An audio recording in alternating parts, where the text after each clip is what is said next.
Está no ar o Love the Problem, o podcast oficial da Nauer e K21. Insights valiosos, dicas práticas e as principais tendências do mundo corporativo. Toda semana para você.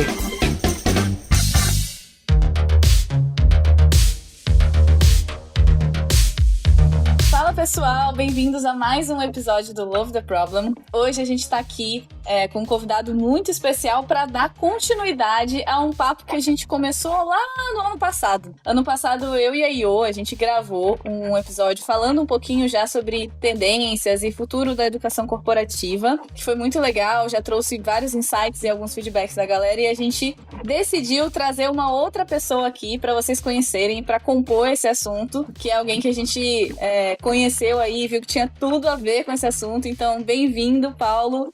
Obrigada por gravar com a gente aqui. Por favor, se apresenta aí pra galera do Love the Problem. Rafa, obrigado pelo convite. Uma honra estar aqui, poder estar tendo esse papo falando de educação, empregabilidade, futuro do trabalho com pessoas tão especiais. Então, obrigado pelo convite, viu? Me apresentando, eu sou vou fazer aqui a apresentação corporativa primeiro, né? Sou um dos sócios da GUP. Atualmente eu atuo como um diretor de novos negócios. É meu 10º ano nesse mercado, então eu peguei esse mercado na América Latina super embrionário, se construindo com tecnologia, conectando educação para como que as organizações desenvolvem sua força de trabalho. E é um tema que eu particularmente sou apaixonado. Educação, já é meio clichê, muita gente fala isso, mas educação mudou minha vida e quero poder compartilhar um pouquinho como que eu enxergo esse mercado e como que eu aplico no dia a dia aprendizagem. Então, obrigado pelo convite de novo, Rafa. Boa, obrigado por ter aceitado. Vou chamar também para se apresentar aqui, ela que já é de casa, mas vale sempre a apresentação para quem está chegando por aqui agora. Johanna, Iô, nossa querida Iô, por favor, se apresente. Valeu, Rafa. Oi, gente. Que prazer estar aqui em mais um episódio. Prazer também te conhecer, Paulo. Tô ansiosa para te ouvir, na verdade. Vamos trocar bastante figurinha aqui nessa conversa. Como a Rafa falou, já vim em alguns outros momentos dar meus 2 centavos aqui no Love the Problem sobre diversos temas. Meu nome é Johanna, faço parte do time de portfólio da Nauer, como especialista em produtos educacionais. Também sou muito, muito, muito interessada aí por entender como que a gente faz da educação um motor, uma alavanca de negócio, como que a gente conjuga isso aí para transformar organizações, para transformar pessoas, né? Então, estou super feliz de estar aqui para a gente bater esse papo. Estou ansiosa também para ouvir o que vai sair. Acho que vai sair muitas ideias, muitas coisas interessantes. Espero que contribua aí para todo mundo também pensar muito, né, sobre o seu próprio fazer, o seu próprio trabalho, a sua própria carreira. Boa, obrigada, Iô. Gente, quem quiser ouvir o episódio que começou essa trilha aqui, a gente tem o episódio 271, que a gente fala um pouquinho sobre isso com a Iô, já pode conhecer a voz dela de lá e depois voltar para esse aqui. Mas, enfim, tem muito assunto pra gente falar, né, nesse universo de educação e principalmente de educação corporativa. E eu queria começar com uma reflexão aqui com vocês, né? A gente sabe que aprender, já teve um momento ali em que aprender era algo muito formal, com começo, meio e fim, né? Você ia fazer um curso, as pessoas tinham até aqueles objetivos, né? Vou fazer tal curso esse ano, vou fazer tal formação em tanto tempo e coisas nesse sentido. Mas a realidade hoje, ela acabou levando o aprendizado para um lugar que, para que ele seja estratégico mesmo, ele precisa acontecer o tempo todo. Então, eu queria um pouco começar a entender com vocês dois aqui, o que vocês entendem que já virou a chave, né? Que mudou, assim, em termos de tendências, de novidades da educação, para que a gente tenha esse suporte, porque, claro, ainda existem os cursos com começo, meio e fim, um ensino mais formal, mais estruturado, mas também existe o lifelong learning, né? Esse aprendizado contínuo e como que a gente combina as duas coisas, para onde que está indo o futuro da educação aí nesse sentido, comparando essas realidades de um ensino mais formal, estruturado, com um ensino dinâmico, que acontece o tempo todo em ciclos curtos. O que vocês têm vislumbrado aí? Eu acho que lifelong learning é uma cultura, né? Eu costumo brincar que é igual quando você vê um lixo na rua, você pega e joga no lixo, você não deixa ali. É uma perspectiva de vida, no final das contas. Acho que a graduação, o curso, a formalidade na educação, ela é uma das etapas do lifelong learning. Eu acho que o lifelong learning parte de um lugar onde você está sempre querendo aprender algo não achando que você já sabe de tudo daquilo. E uma característica bem específica, que é a curiosidade. Ela desperta o lifelong learning na nossa vida.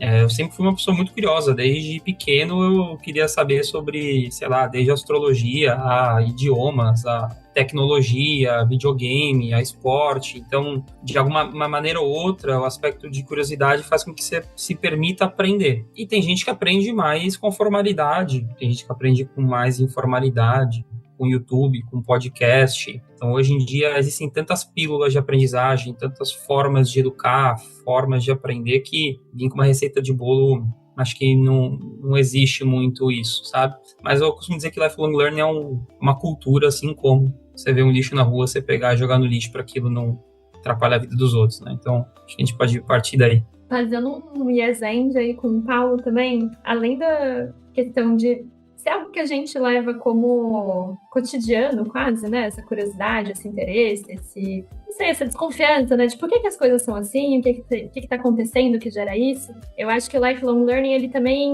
abre pra gente a possibilidade da gente expandir a nossa visão, o nosso conhecimento sobre coisas que a gente talvez não fosse conhecer se fosse pela trajetória mais esquemática, mais formal da coisa. Então, principalmente hoje em dia que tem, assim, né? Cada semana tem atualizações de ferramentas, conhecimentos e conteúdos, e a coisa tá movimentando de um jeito bem rápido. Estar, né? Incorporar isso enquanto algo constituinte, assim, digamos, da sua vida, né, da sua prática profissional, te abre para você saber coisas e ir atrás de coisas que talvez não estivessem na linearidade da tua carreira, mas que vai contribuir, vai te ajudar a resolver problemas de outros ângulos. E aí acho que começa a entregar um valor muito importante para as organizações, né, e para as funções que a gente precisa fazer profissionalmente, que são muito multifacetadas, né, não são mais uma coisinha só. Então acho que também tem esse ganho aí de importância, né. Pensando nessa combinação, né, de existirem esses aprendizados formais, mas existir também o aprendizado enquanto cultura, como o Paulo falou, vocês entendem que as organizações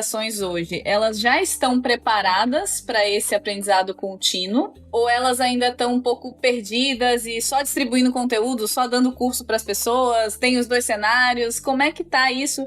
Porque quando a gente fala, né, de graduação e outros ensinos formais, geralmente são escolhas muito próprias do indivíduo. Quando essa pessoa já está inserida no mercado de trabalho, já está dentro de uma organização, e essa organização quer, né, apoiar o desenvolvimento dessas pessoas, a carreira dessas pessoas, como é que vocês veem as organizações lidando com isso hoje em dia? Ai, Rafa, eu acho que ainda a gente tem muita entrega de conteúdo, entendeu? Muita retirada de pedido, muita entrega de conteúdo, muito do que eu acompanho, assim, né, por colegas da área, por, enfim, benches, pesquisas, enfim, que a gente precisa sempre fazer para estar atualizado, né? Enfim, eu ainda vejo muito isso, né? Espero que o Paulo traga outro vislumbre, um vislumbre um pouco mais otimista, porque eu acho que, infelizmente, a gente ainda está muito nessa preocupação de eu preciso distribuir conteúdo, preciso distribuir treinamento, eu preciso de um treinamento de X horas sobre tal assunto. E isso, na verdade, a gente pode até fazer um paralelo, assim, uma forma de entender a aprendizagem, de aprender, enfim, educação, muito até maniqueísta, assim, ela não tá tão atrelada ao nosso cotidiano de desafios, de problemas que a gente tem que resolver, de coisas que a gente precisa se virar para entender.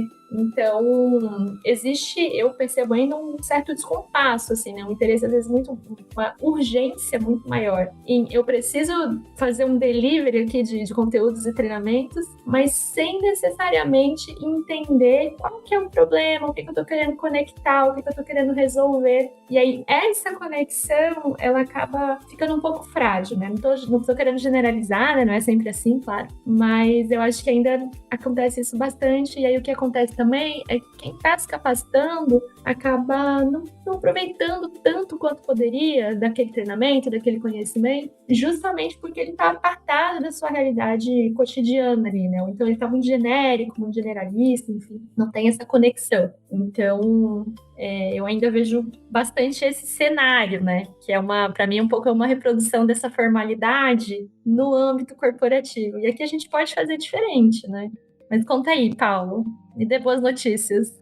Eu vou discordar um pouquinho de você, eu acho que, só que eu vou falar de GUP pelo menos, né, são 4 mil empresas clientes aqui, milhões de profissionais e setores diferentes, com necessidades totalmente diferentes. Então, tem desde concessionária de rodovia, a fábrica, a empresa de tecnologia, a distribuidor, a varejo. Então, quando a gente olha a necessidade das organizações em termos de desenvolvimento da sua força de trabalho, eu acho que tem um ângulo que é o que é obrigatório por regulação, e aí não tem muito o que você fazer, você tem que fazer. A questão é como fazer, como distribuir, mas você tem que fazer aquilo. Você tem o que o job description da função exige, né? Então, poxa, eu sou uma pessoa de vendas, eu preciso saber aprender a negociar, eu preciso saber mexer em Salesforce, são habilidades que eu preciso ter para aquela minha função. E tem o ambiente de aprendizagem que as empresas querem construir para proporcionar, primeiro, ou um benefício para o colaborador de alguma forma, ou mobilidade interna. Então, para mim, aí onde está o grande erro. Acho que os dois outros pontos, as empresas tendem a fazer bem isso, assim, hoje. Porque parece mais a formalidade, né, que a gente estava discutindo antes. Agora, esse ambiente de autoaprendizagem, de criar uma situação para que as pessoas consigam se movimentar dentro da organização ou em outra organização, mas que elas consigam ter algum tipo de evolução, aí eu acho que é onde as empresas não estão fazendo muito bem, mas também tem que puxar a orelha da turma que também não está indo muito atrás. Eu acredito muito em aprendizagem autodirigida, muito, muito mesmo. Quando nesse ângulo de não é para o meu job description, onde não é o obrigatório, da pessoa criando a curiosidade mesmo. Poxa, eu quero virar um líder, eu quero proporcionar uma vida melhor para minha família, eu quero entregar alguma coisa diferente, eu quero aprender um idioma. Então, esse tipo de comportamento, as empresas têm que estimular mais e não tentar controlar isso. Eu acho que onde está o erro delas. Elas querem ser a protagonista na aprendizagem autodirigida das pessoas. Elas deveriam mais ofertar isso e estimular isso. E para poder passar aqui a fala, eu lembro muito bem, uma vez eu estava implementando um projeto numa outra empresa que eu trabalhava de educação corporativa, uma das maiores do mundo nisso, de LXP, né, de Learning Experience Platform, num grande grupo de restaurantes. E aí a gente identificou porque as pessoas não estavam completando os cursos, tá gastando uma fortuna e não estava tendo retorno. Aí eu perguntei, mas como que é a agenda da pessoa que está lá na loja mesmo? Sim, por que ela pode tirar uma hora do dia dela para... Não, ela tem que estudar no ônibus. Ah, é verdade. Realmente, a pessoa tem o Netflix e o WhatsApp para responder, ela vai pegar e vai estudar. Gente, vamos falar de vida real, né? Então, um exemplo aqui, talvez, para conectar, que era só a empresa, falar assim, olha, essa hora é para você estudar e tá aqui o que você tem que fazer. Não precisa fazer mais nada. É uma forma de criar esse ambiente. E trazendo talvez um exemplo, acho que conecta um pouco desses dois mundos, que é um pouco do que eu vivo também aqui, né, dentro da consultoria e da educação da Nauer, né, como professora e consultora, é que em alguns momentos a empresa tem essa boa intenção de capacitar, só que ela está olhando para a capacitação que ela entende que as pessoas precisam, mas não necessariamente para resolver problemas organizacionais que às vezes impedem as pessoas de colocar aquilo em prática de fato. Então, muitas vezes a gente vê uma evolução drástica acontecer quando a gente combina a educação corporativa com a consultoria. Por quê? Porque eu estou resolvendo as barreiras organizacionais que impedem as pessoas de colocarem os novos conhecimentos em prática e ajudando elas a, de fato, praticar aquilo que a gente ensina. E um outro exemplo, que também é um exemplo recente, né? Tem um cliente nosso aqui que eles estão fazendo uma avaliação. Ao invés de fazer uma trilha de capacitação para os seus líderes com base no que está na cabeça do RH, eles pensaram, bom, a gente precisa conhecer melhor os nossos líderes primeiro, para depois a gente entender o que de fato é a capacitação mais interessante. Então, a gente está fazendo com eles um assessment de liderança baseado nas competências de liderança que são essenciais no contexto deles, e a partir daí, né, de acordo com esse assessment, que é num formato feedback 360, né, não é só a visão do líder, é a visão das outras pessoas dando feedback para esse líder também. Aí sim a gente faz um plano de capacitação. Então, planos de capacitação que se conectam mais com a realidade das pessoas, né? Tanto nesse aspecto que você trouxe, Paulo, de qual é a realidade daquele indivíduo, qual é o tempo que ele tem, qual é a condição que ele tem, inclusive. Às vezes não tem infraestrutura, né? Poxa, beleza, eu espero que a pessoa estude num ônibus, ela tem um fone de ouvido minimamente, ela não vai ter nem tempo do ônibus, que ela tá cansada, nem um equipamento para poder ouvir bem. Será que se eu tiver na minha infraestrutura, né, no local de trabalho dessa pessoa, um lugar silencioso, que ela possa se dedicar, se concentrar, que ela possa tirar meia horinha do dia dela, uma horinha do dia dela, durante o expediente, porque aí tem isso, né? Se a empresa mesmo não valoriza que a educação é relevante o suficiente para acontecer no horário do expediente, como que ela espera que o colaborador vai valorizar que eles querem que ele faça aquilo fora do expediente? Poxa, mas não é importante o suficiente para entrar no meu próprio backlog, na minha lista de coisas, né, que eu preciso fazer? Então, dar esse espaço, né, é super importante. Aí, espaço não só tempo, né, mas infraestrutura, acesso, qualidade de educação, de informação, né, porque eu acho que também tem aqueles incentivos que são um pouco mais simplórios, no sentido de dizer assim, estudem, busquem conhecimento. Um dos nossos valores aqui na empresa é conhecimento e aprendizado contínuo. Tá bom, na prática, o que você faz para incentivar isso? A gente fala para as pessoas que elas têm que estudar, né? Isso não vai levar ninguém a lugar nenhum se você não realmente habilitar e mudar o sistema para que isso aconteça, né? Pô, mas eu acho que pegar esse seu ponto assim, Rafa, eu acho que é interessante. Tem casos e casos, né? Então, poxa, tem o caso de que talvez eu seja uma pessoa que eu consiga dizer para uma outra pessoa o que ela tem que aprender para executar bem aquela função que ela está sendo paga para isso e que ela passou no processo seletivo para isso e que ela fez por onde está ali, independente se a pessoa vai ser uma pessoa desenvolvedora de tecnologia ou se ela vai estar entregando delivery, independente da função, né? Teve um processo de alguma forma ali, quando a gente não está falando de gig economy, quando a gente está falando de economia real. Então, eu acho que tem situações onde existe essa autoridade de passar o conteúdo e aí a pessoa tem que ter a humildade de estar aberta a receber aquele conteúdo, porque quando já vem um treinamento da empresa, a pessoa já fala assim, é obrigatório aqui, já não vai engajar. Então, acho que também, eu sempre reforço isso, porque é importante a pessoa estar aberta a receber algo de alguém, por mais que ela não admire esse alguém. Acho que esse é um ângulo aqui. O outro ângulo tá nesse lugar ali da aprendizagem autodirigida, mas o RH, as organizações a entenderem o ROI disso. Que beleza, eu deixo a pessoa ficar uma hora do dia dela não lá no balcão e no computador, eu compro o computador para ela, eu deixo uma estrutura para ela aprender. Onde isso me retorna? As empresas não sabem fazer essa conta. Elas não param para fazer essa conta. Independente, pode ser a empresa mais evoluída nessa mentalidade ou pode ser a empresa menos evoluída. Elas ficam fazendo conta de turnover, de se tirou nota na prova, se é taxa de engajamento no curso, onde no final do dia tem que fazer conta de mobilidade interna, tem que fazer conta de resultado, tem que estar perto do negócio para isso. Investindo no treinamento do meu time de vendas. Isso mudou o resultado? Mas mudou o resultado por quê? Gerou mais demanda ou porque as pessoas ficaram melhores? O que aconteceu? Causa e efeito. Então, eu acho que também essa fragilidade das organizações, das pessoas a conseguirem provar para as pessoas que não são crentes daquilo, de educação, que investir em educação dá retorno. Então, acho que esse é uma coisa que a turma precisa melhorar um pouquinho. Eu fiquei pensando aqui, inclusive, né, que a gente se depara muito com metas ou métricas de sucesso de equipes de T&D serem quantidade de pessoas treinadas. E assim, quantidade de pessoas treinadas não te entrega resultado, né?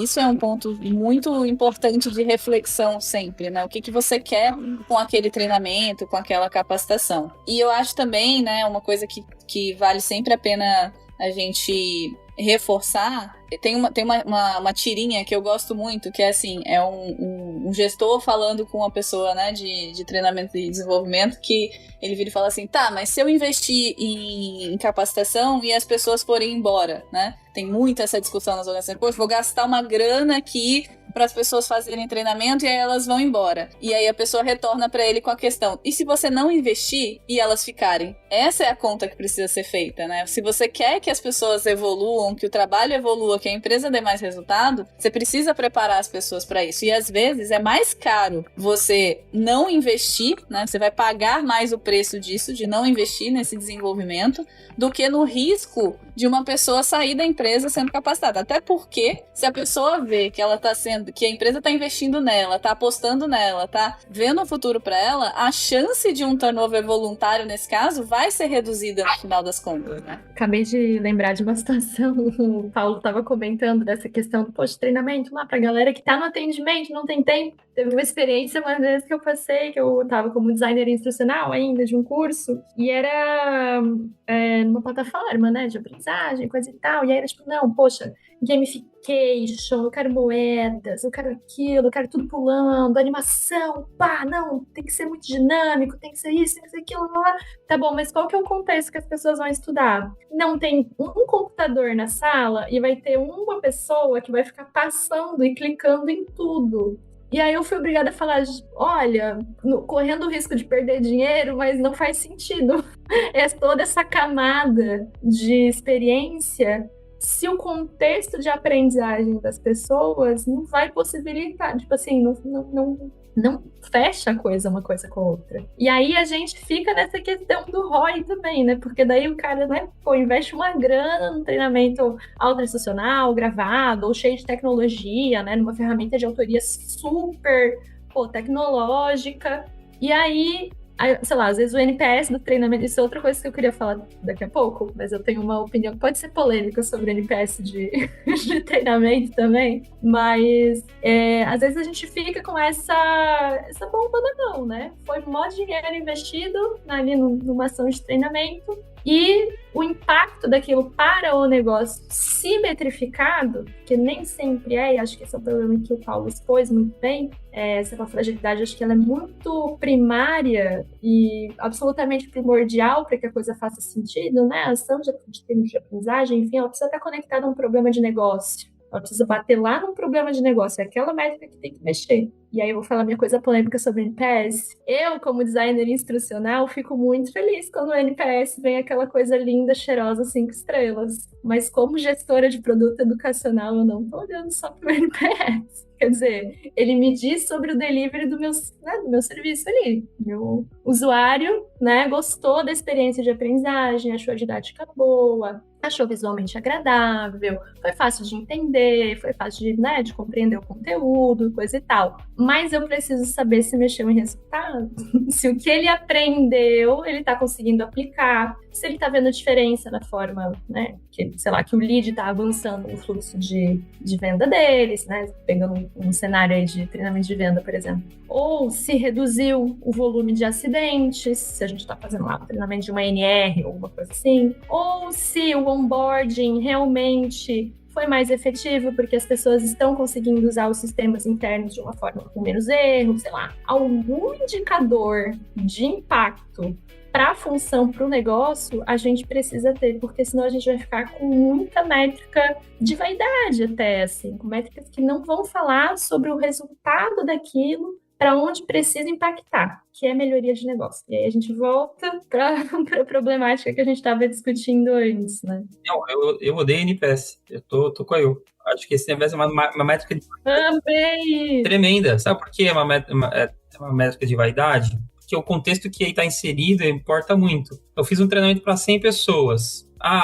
Mas a pessoa vai lá, dá nota. Quanto que elas gastaram tempo mesmo dando feedback sobre o treinamento? Exato. Quanto escrever? Então, como que a gente faz esse tipo de aprofundamento? Então, eu acho que se a nota do NPS vem ruim, a gente para olhar, o que a gente fez de errado? Agora, se a nota do NPS veio boa, fiz meu trabalho, próximo. Então, eu sou super, super a favor dessa tese do NPS.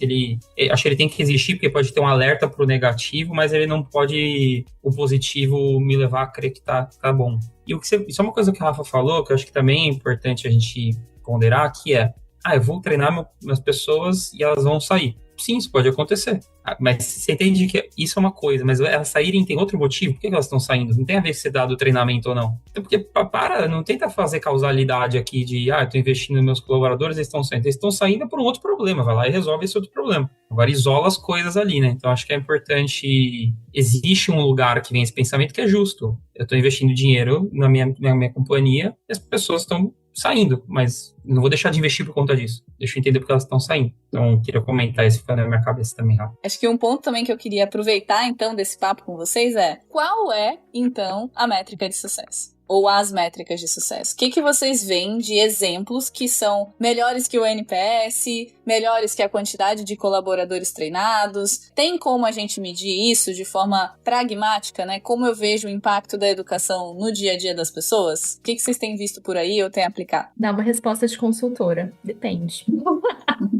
Acho que começar pelo ROI é um ótimo, assim, não tem como não falar de ROI. Calcular ROI é um outro universo, né? A gente precisa entender o que a gente está colocando ali na conta de investimento, o que a gente está entendendo, qual que é a métrica que precisa impactar para eu considerar que houve um retorno em relação àquela ação. A gente também precisa entender que esses processos, eles não estão num nível de objetividade, assim, 1 para 1. Então, às vezes, eu vou fazer aqui um investimento em treinamento, em aprendizagem, em determinado contexto, com determinados critérios, e o retorno ele não vai ser enxergado exatamente 1 para 1. A gente também precisa delinear o que a gente está entendendo por retorno. Então, a discussão de ROI, ela é enfim, quando a gente está fazendo gestão de produto, o ROI também é super importante, e ele também dá pano para manga para discutir, né, como se calcula ROI. Eu acho que talvez seja meio geral isso, né? O ROI, ele é sempre uma métrica que a gente precisa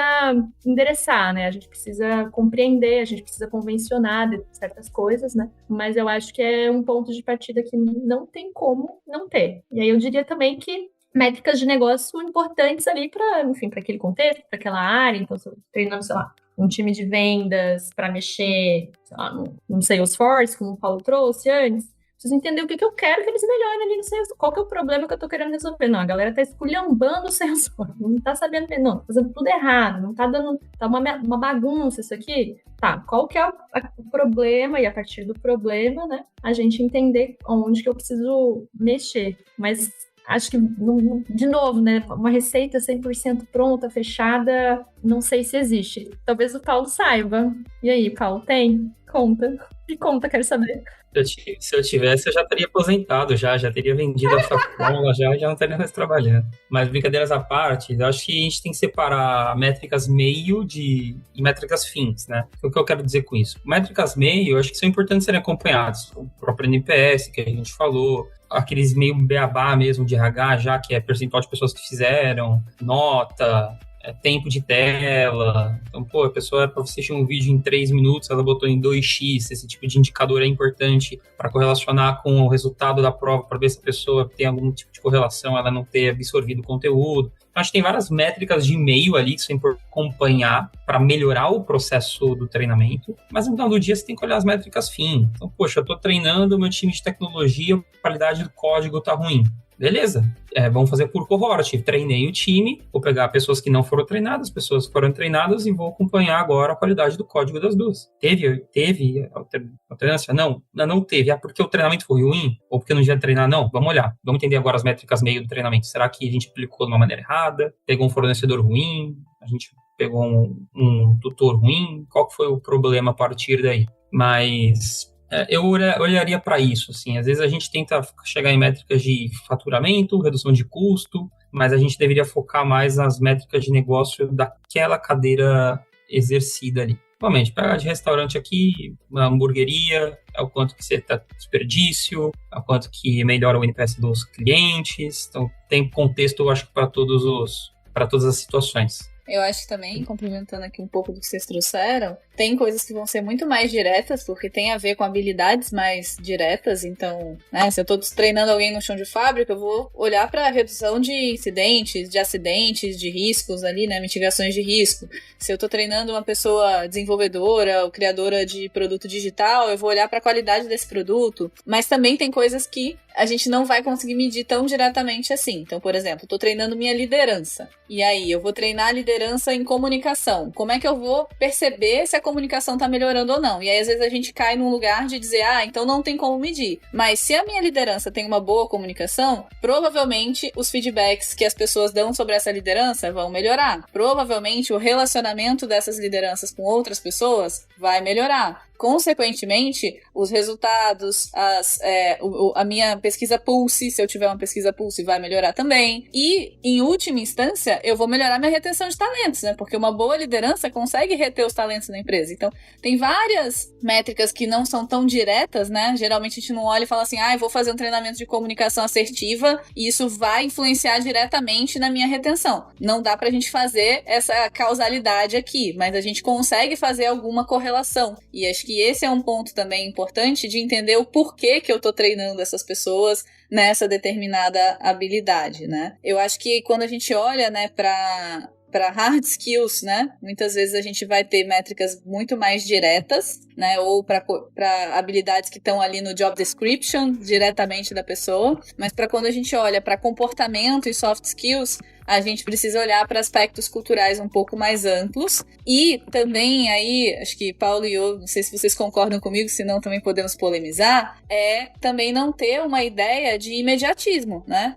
Eu treinei todo mundo em comunicação hoje, amanhã minha empresa é a melhor empresa de comunicação do mundo. Não vai funcionar assim. Eu preciso ter reforço ao longo do tempo, eu preciso ter cadência para voltar e verificar. Então, o trabalho de capacitação, ele não é só a aula gravada que a pessoa assistiu, ou só o treinamento formal que ela foi lá e deu o NPS 10, né? Ele é uma disciplina que ela precisa permear a organização no dia a dia. Ela não pode ser algo simplesmente pontual se eu estiver comprometido com olhar esse resultado final, né? Se o meu indicador é olhar o impacto final, eu vou precisar também, né, me inserir ali em diversas etapas desse processo para ver esse impacto acontecer de fato. Faz sentido para vocês? Totalmente, totalmente. Eu acho que tem um ponto que é a analogia que eu faço. Você não vai na academia uma semana e já tá com o corpo do jeito que você quer. Você tem que se alimentar bem, você tem que descansar, você tem que treinar por mais tempo, você tem que treinar certo. Tem N aspectos ali. Para desenvolvimento de habilidades,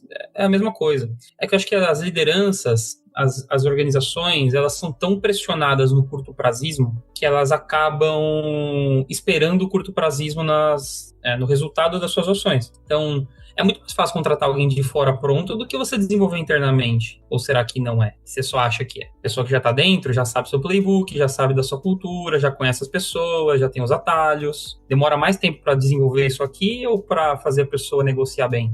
Ou fazer ela rodar um pouquinho melhor, ou fazer ela mexer bem no Figma, ou fazer ela produzir o lanche melhor.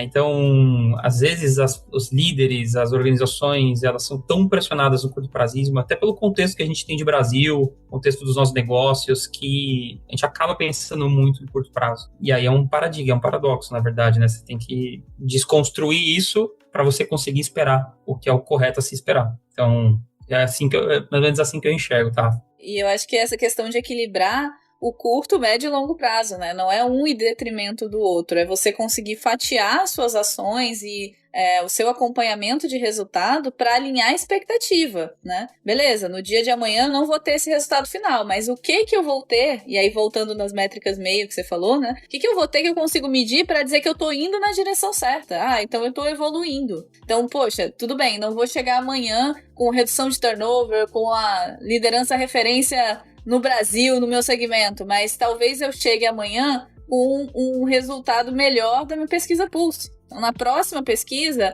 eu já vou ter lá uma pergunta sobre o relacionamento dos líderes e liderados, e essa pergunta já vai estar um pouquinho melhor do que ela estava da última vez que eu fiz. Então, isso pode ser um caminho, né? Amanhã eu não vou zerar os bugs em produção, mas eu vou reduzir a quantidade de bugs em produção em algum nível. Ou eu vou reduzir o meu tempo de desenvolvimento, eu vou reduzir o tempo que eu levo para identificar um bug e consertar ele. Eu tô até tendo a mesma quantidade de bugs, mas agora eu tô resolvendo mais também. Então, essa ideia de alinhar as expectativas ao longo do tempo nesse equilíbrio de curto, médio e longo prazo, ela vai ser essencial. E aí vem um outro assunto aqui que eu já queria trazer e conectar com vocês, que é, para que isso aconteça na prática, a educação corporativa, ela não pode ser só do RH, né, gente? Ela não pode ser só a missão do RH, a missão de treinamento e desenvolvimento, ela precisa ser uma missão um pouco mais compartilhada. E aí eu queria perguntar para vocês também, como que vocês têm visto isso, ou para que lugar vocês entendem que esse caminho está se delineando do papel do RH nessa educação, nessa formação de pessoas,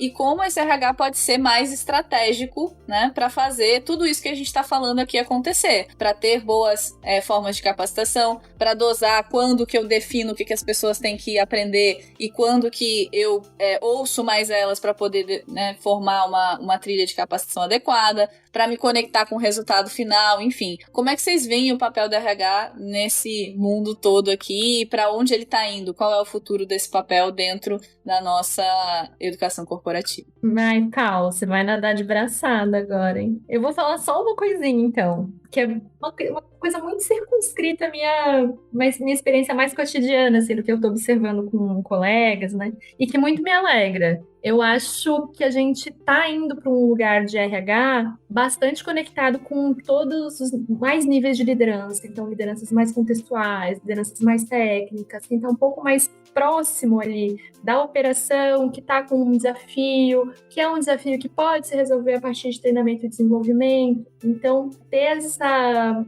ampliação ou essa visão de um RH como uma rede um pouco mais distribuída, mais articulada, com outros atores dentro da organização que compõem essa rede, que retroalimentam essas necessidades, essas discussões, eu acho que já leva a gente para um lugar de RH muito mais estratégico e com muito mais capacidade de impacto real no negócio. Então, do que eu tô vendo na minha fatiazinha ali, eu tô vendo esse cenário, assim, né? Já vi com algumas experiências, alguns colegas, e tô feliz, me parece promissor. Mas quero ouvir o Paulo agora, porque nesse papo... Eu acho que primeiro tem uma frase que eu gosto muito, que é o incentivo incentiva. O que eu quero dizer com isso? A organização tem que incentivar o desenvolvimento, a aprendizagem dos colaboradores. De onde que vem a cobrança? Vem de cima para baixo? Cobrança. Então, como que é o one-on-one do CEO com a primeira camada dele? Ou dela, enfim. E aí, seu time tem as skills que ele deveria ter para exercer essa função? Porque uma vez que existe essa pressão, a pressão vai caindo até no nível individual da operação. Então, eu acho que parte dali, o RH ele tem que ser o grande guardião disso. Então,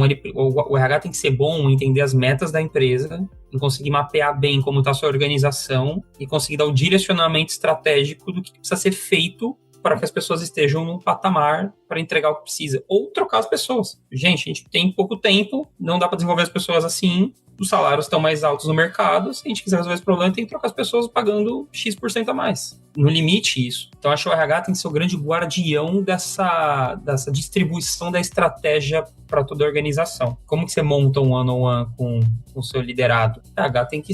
O líder, gente, o RH que tem, é o anti-humane, né? O RH fala com vários líderes, o líder não fala com vários líderes. Então, o RH tem que chegar e dar um apoio. Mas o RH precisa entender da dor daquela pessoa líder ali, senão não vai conseguir conectar. Se o RH vem falar de liderança comigo, eu sou uma pessoa de vendas e nem sabe o que é meu processo de vendas, já me perdi. O RH me perdeu nos primeiros 10 minutos. Então, o RH, por isso que é muito difícil ser RH. Você tem que saber de tudo e você precisa conseguir se comunicar para que a estratégia esteja do seu lado.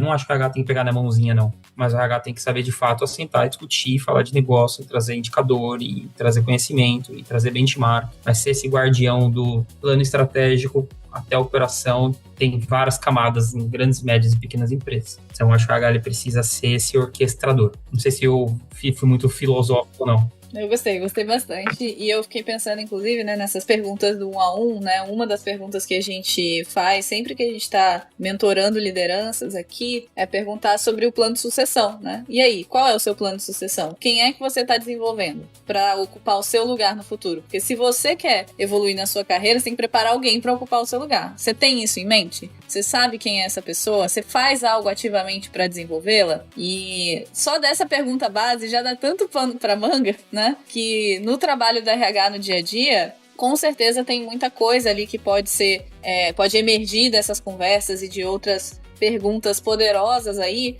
para trazer essa reflexão. Eu acho que o RH, de fato, ele tem esse papel de dar suporte, né, para lideranças, para equipes, para a organização como um todo, mas como você falou, conectado ao resultado de negócio. Porque se ele estiver desconectado do resultado de negócio, vira uma visão de cultura pela cultura. Nossa, a gente tem uma cultura fantástica aqui, a gente tem pessoas fantásticas. A empresa está dando resultado? Não, ela vai sair do mercado amanhã, então não adianta. Eu preciso, de fato, conectar essas pontas, senão eu não vou ter um sucesso perene, né? Não faz tanto sentido.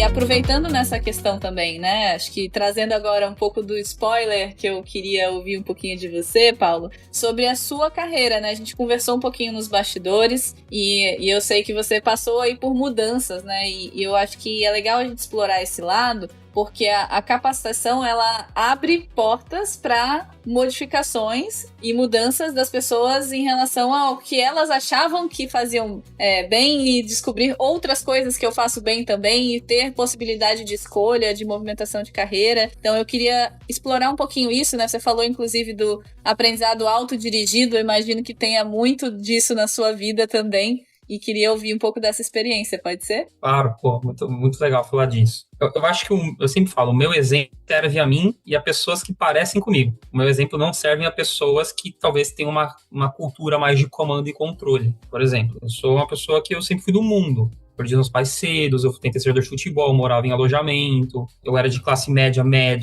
mas, poxa, sei lá, um exemplo pra mim não é tão bobo, mas pra muita gente pode ser. Mas eu ia de ônibus pra escola desde os meus 11 anos de idade, então eu sempre fui construído ao mundo. Uma vez construído ao mundo, a curiosidade sempre estava perto de mim, sempre tinha que ir atrás das coisas, as coisas não chegavam até mim. E eu sempre fui cara de pau também. Então, eu não tinha vergonha de falar com ninguém, eu falava, eu convencia as pessoas. Então, eu sempre tive essa característica. Então, é natural que uma pessoa como eu não vai sentar numa sala de aula, porque eu sou formado em administração na PUC. Eu sentava na sala de aula, eu queria estar no bar, não queria estar na sala de aula. Pra você ter uma noção, eu lembro muito bem, eu entrei na administração, eu queria fazer administração em esportes. Eu jogava futebol, ganhei bolsa nos Estados Unidos para jogar lá, fiquei um ano estudando nos Estados Unidos, e eu fazia um curso que era administração em esportes. Então, basicamente, eu queria trabalhar em clubes de futebol e tudo mais, administrando toda a parte de orçamentária, estratégia do negócio. Essa era a carreira que eu queria ir. Vindo para o Brasil, quando eu voltei, não tinha esse mercado. Eu tive que entender alguma coisa no mundo de administração que eu gostasse. Sim, nada eu gostava. A única aula que eu gostava era sociologia, que eu ficava discutindo na época de política lá, ficava discutindo com o professor, e era isso que me confortava na faculdade. Mas eu lembro muito bem uma aula de operações que eu tinha, que na época era um case ali que você tinha que tocar o estoque de um motel. Eu lembro muito bem dessa aula. E assim, eu não tava nem a fim de ouvir essa aula, né? Mas o professor fez uma provocação para a turma inteira. Ele falou assim, gente, quem aqui sonha em trabalhar em operações quando se formar? Aí, putz, 2 pessoas de 50 levantaram a mão.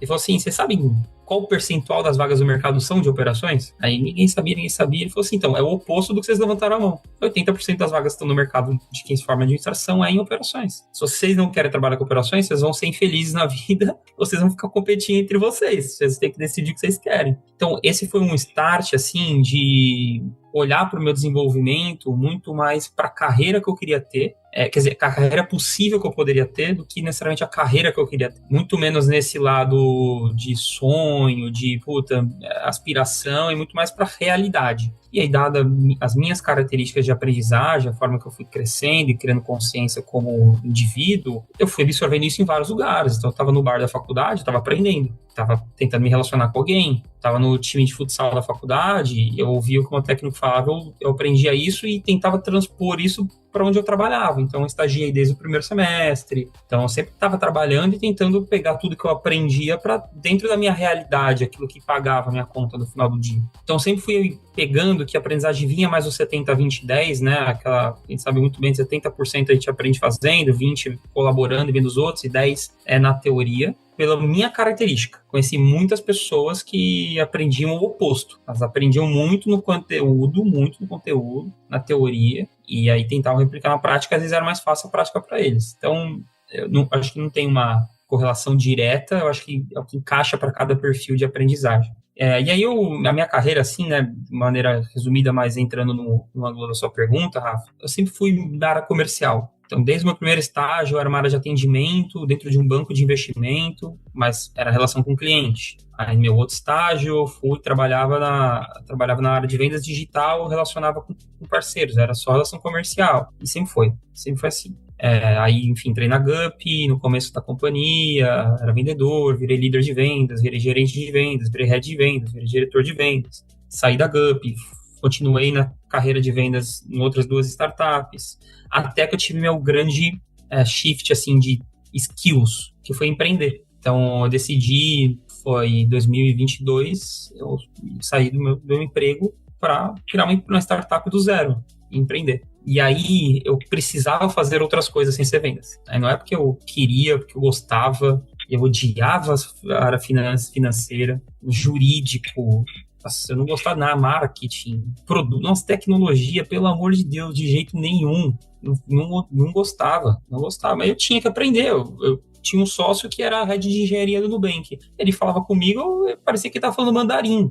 Não, eu tenho que entender do que ele está falando. Então, eu tive que desenvolver habilidades que não eram do meu dia a dia, do meu core. E esse desenvolvimento de habilidades abriu minha cabeça para tudo, inclusive para ser uma melhor pessoa de vendas. Então, hoje eu consigo sentar para discutir tecnologia com qualquer pessoa de tecnologia, no nível código, a Select, aí React, pode trazer no nível código. E talvez eu não vá codar igual a pessoa vai codar, mas eu vou saber discutir, vou saber analisar, e isso empreender criou essa ambidestria, assim, na minha carreira, assim, sabe? Aí eu volto para a Gup depois de empreender, e desde agosto a gente está trabalhando numa tese nova, que quando for o momento a gente puder falar, eu vou falar, e eu estou trabalhando como esse novo tema, falar de super workers, né, que está bem quente no mercado essa palavra, né, que basicamente com o avanço de inteligência artificial você consegue produzir muito mais do que uma pessoa sem inteligência artificial. Então, eu aprendi a mexer em Lovable, que é uma plataforma de vibe coding, basicamente, e assim, não é que eu faço coisas simples no Lovable, eu faço coisas que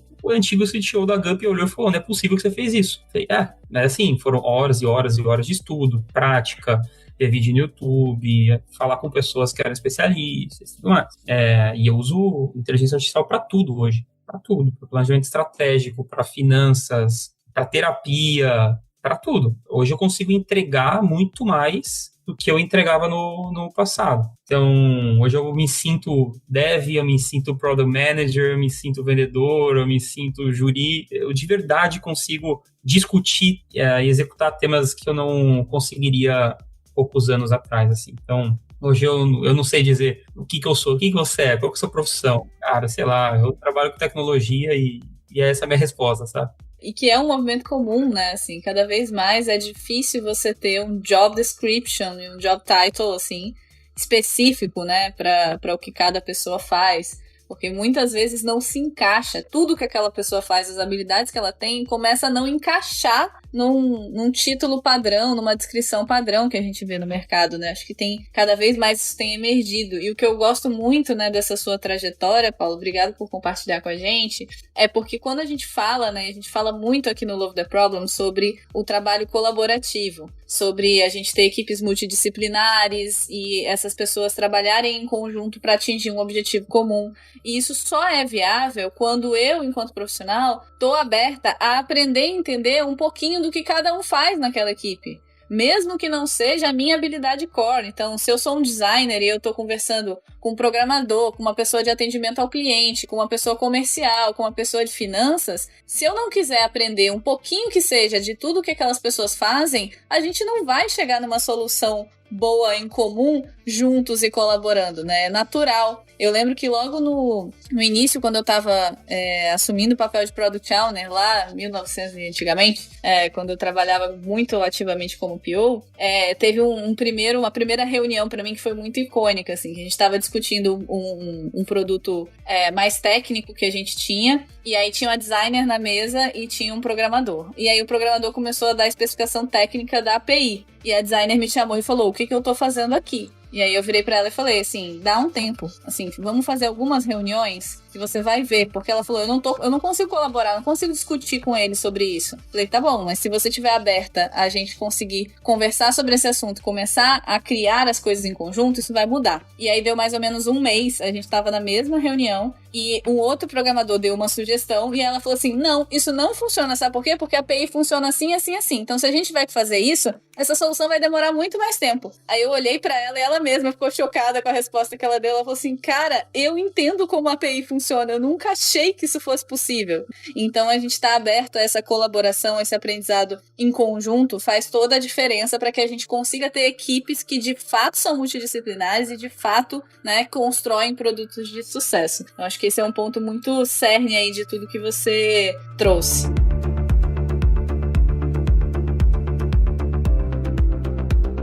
E, gente, infelizmente a gente está se encaminhando para o final aqui, porque este papo passou voando e eu já quero gravar mais episódios. Aí hoje é de casa, mas Paulo, sinta-se de casa, a gente vai ter muita coisa para falar, eu acho, em próximas vezes aqui. E aí eu queria já aproveitar, né, e pedir para vocês falarem um pouquinho sobre conselhos, visão de futuro de vocês, né, o futuro do trabalho, o futuro dos empregos, o que vocês estão vendo aí, para quem está ouvindo a gente e pensando, tá, mas para onde então esse mundo de educação corporativa está indo e como eu posso fazer para alcançar essas mudanças para chegar lá? Eu acho que a principal coisa é a gente focar em cada vez mais estar aberto a aprender coisas muito diferentes, ter essa abertura, assim, tipo, sair um pouco daquele lugar, tipo, isso aqui não funciona no meu contexto, eu nunca vou usar isso aqui, isso não serve pra mim, porque a gente realmente não sabe o dia de amanhã. Pode ser que o negócio pode ser que surja, ainda mais agora uma inteligência artificial, porque a melhor inteligência artificial hoje é a pior inteligência artificial da amanhã. Então, a coisa tá girando muito rápido. Eu acho que a gente adotar uma postura de aprender a se adaptar, adaptar o próprio aprendizado, sabe?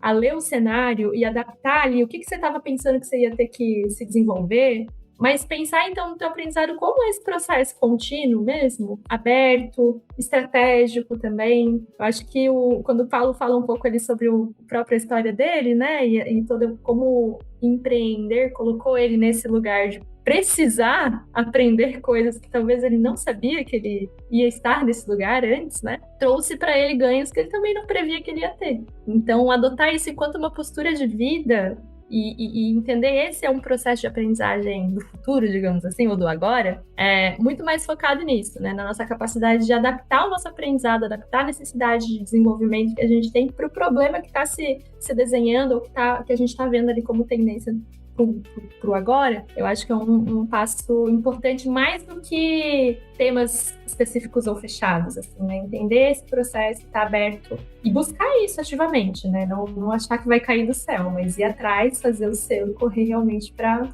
conquistar esse desenvolvimento, né? Acho que é isso. Olha, a primeira coisa que eu vou falar aqui é sobre o futuro de inteligência artificial e para ninguém entrar em pânico. O Elon Musk está tentando ir para fora do planeta para tentar gerar energia para que a inteligência artificial seja possível. Ou seja, gente, calma, tá muito longe do fim da humanidade, do exterminador do futuro. Calma lá. Então, tem muita coisa para acontecer. Pode ser que um dia isso aconteça? Pode ser, mas talvez a gente nem esteja aqui, mas não dá para saber, gente. Então, primeira coisa, diminuir um pouco a ansiedade sobre a inteligência artificial e seu trabalho ser substituído ou não. Pensa que você tem que aprender isso para você ser melhor. Novamente, a pessoa que não diminuindo nenhuma profissão, mas a pessoa que está fazendo hambúrguer, a pessoa que está codando inteligência artificial lá na OpenAI. Aprender inteligência artificial te melhora como ser humano, te deixa com mais opcionalidade no mercado de trabalho e não precisa ficar com esse medo louco de a gente entrar naquele futuro que não sabemos se vai acontecer. Está muito longe disso acontecer. Talvez capacidade tecnológica até tenha, mas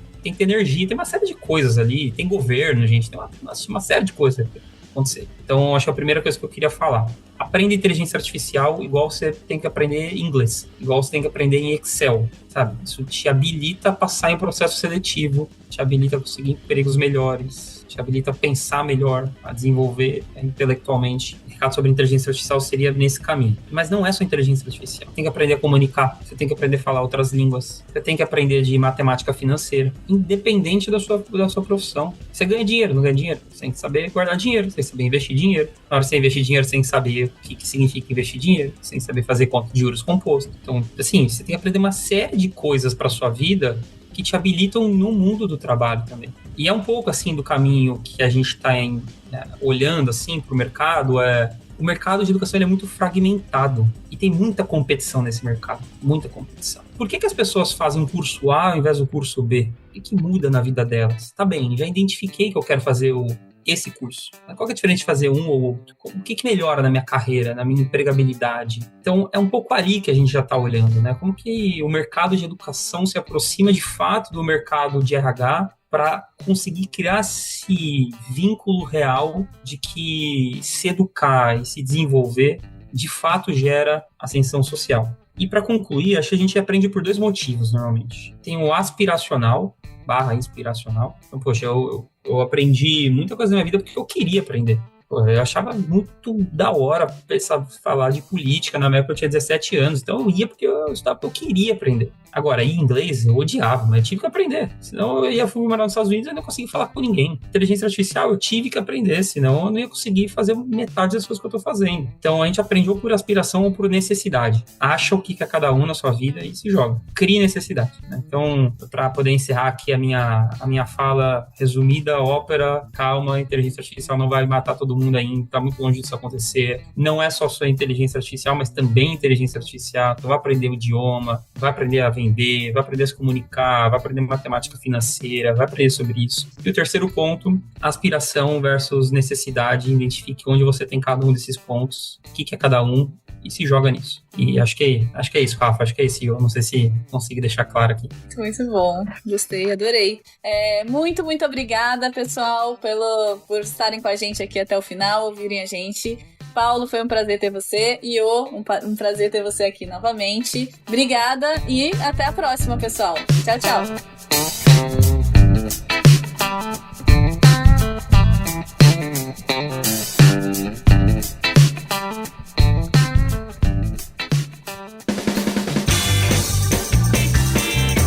Este foi mais um episódio do Love the Problem, o podcast oficial da K21 e da Nowhere. Se você curtiu, compartilhe. Inscreva-se no seu agregador de podcast favoritos e espalhe conhecimento por aí. Procure por Love the Problem nas redes sociais e deixe seu comentário ou sugestões. Até o próximo!